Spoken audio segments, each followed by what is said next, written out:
you better be on it. You better be ready to go because Jared Goff, he will gas you up. He will go out there and put up 30-plus points on you. Doesn't matter how good your defense is. Jared Goff will go out there and gas your defense up. And that's a fact.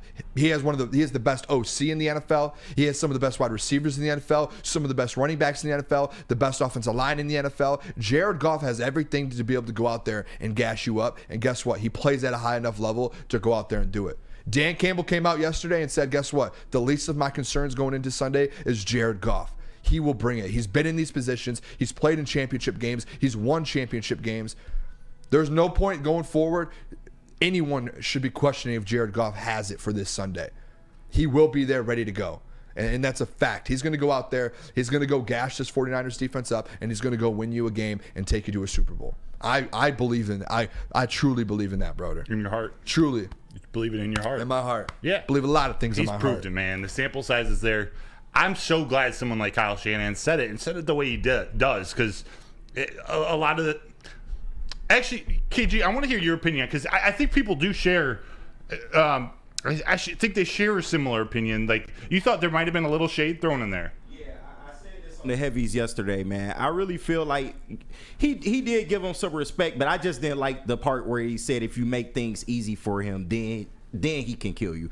And I don't know, that's like I said, it's just the Detroit in me a little bit. That felt a tad bit shadish because he has a winning record against Goff. Like, let's not, mistake that. And then, yeah, he respects him, but I feel like he feels like he can out-scheme Jared Goff and make him make mistakes. I don't know if it was a little bit of gamesmanship, maybe him trying to get in Goff's head a little bit, but that's just my opinion on it. No, yeah, and I think it makes sense to have that from the language he used.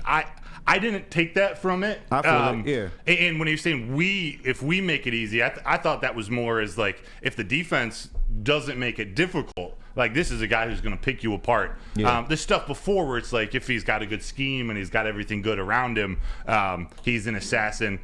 I thought maybe that was where there could have been some shade. But, man, what quarterback does or what quarterback can do great things without good things around him? You know what I'm saying? Yeah, there are a few. There's your Patrick Mahomes, your Lamar's, like literally on one hand, probably for the last couple decades. Yeah, even Mahomes. You've seen receivers drop passes. Look at the season he had. They got to where they're at now, but he struggled to get there. Right. And I think it's important to remember a lot of these weapons, these Pro Bowlers, these all-pros, they're first, second, and third-year players. Mm-hmm. Except for Frank Ragnow. They're all young players. Like, to me, I just think he deserves more credit.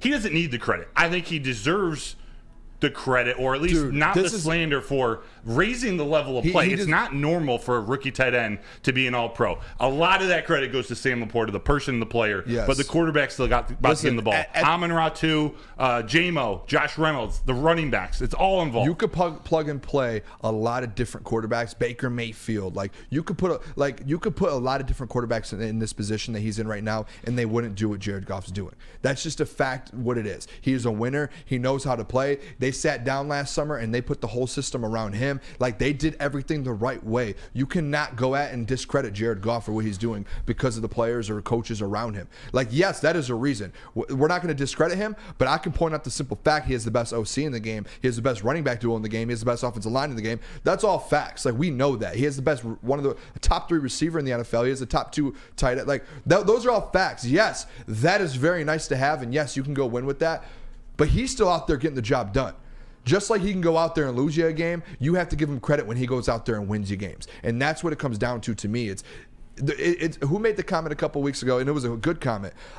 Joey Harrington, when he went on the heavies. Yeah. He said, listen, the game manager, that name isn't a bad thing to have, right? Because what a good quarterback does is he manages the game at an elite level, and that is what Jared Goff does. Like, he can go out there and make plays. He's not going to go out there and be Patrick Mahomes and Josh Allen, someone he's not. He's going to use what he knows how to do and use it to his advantage and go win a football game, and he's going to manage the game as good as anyone in the NFL.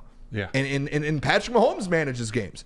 Like, yes, he's a playmaker, but he manages games as well. Every quarterback manages games. Who can do it the best to win the game and be leading at the end of the 4 quarters? And Boone, when you were talking about he's got the best OC, he's got a top 3 wide receiver, he's got these things around him. I 100% agree, and I'm not giving all the credit to Jared Goff, but I wonder, and we don't know because this is a hypothetical. Would they be the number 1 offensive coordinator with a different quarterback? Would he be the number 3 wide receiver with a different quarterback? Maybe, maybe not.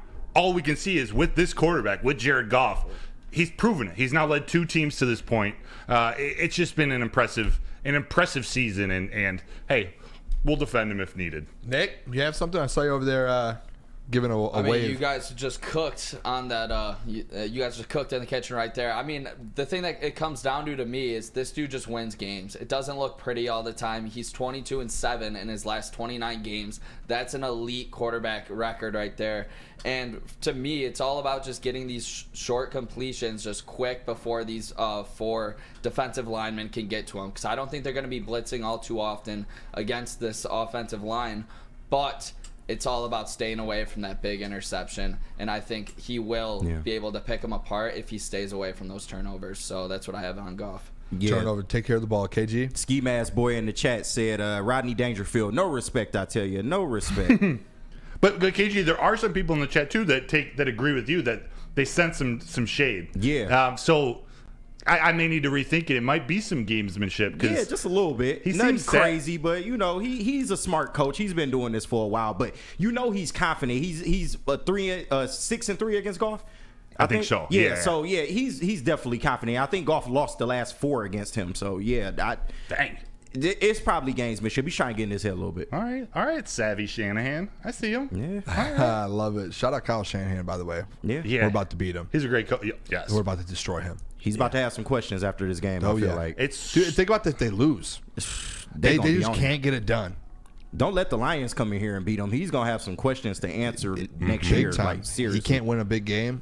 Dude, what if he gets fired and Ben Johnson gets offered the San Francisco 49ers Bill job? Belichick. AG. Oh, my gosh. Side note, it's really weird. One of the grew up Lions fans, but one of the first teams that when I was consciously, like an 8 or 9 year old kid, the 97 Broncos that were coached by Mike Shannon, Terrell Davis, Shannon Sharp, John Elway. That was one of the first teams. I had some family out in Denver, so as a kid, like I just liked them, and the Lions weren't any good. So seeing Mike Shanahan coaching that game, now it's Kyle Shanahan. He's like a man. Like he's a veteran coach now in this league. It's wild.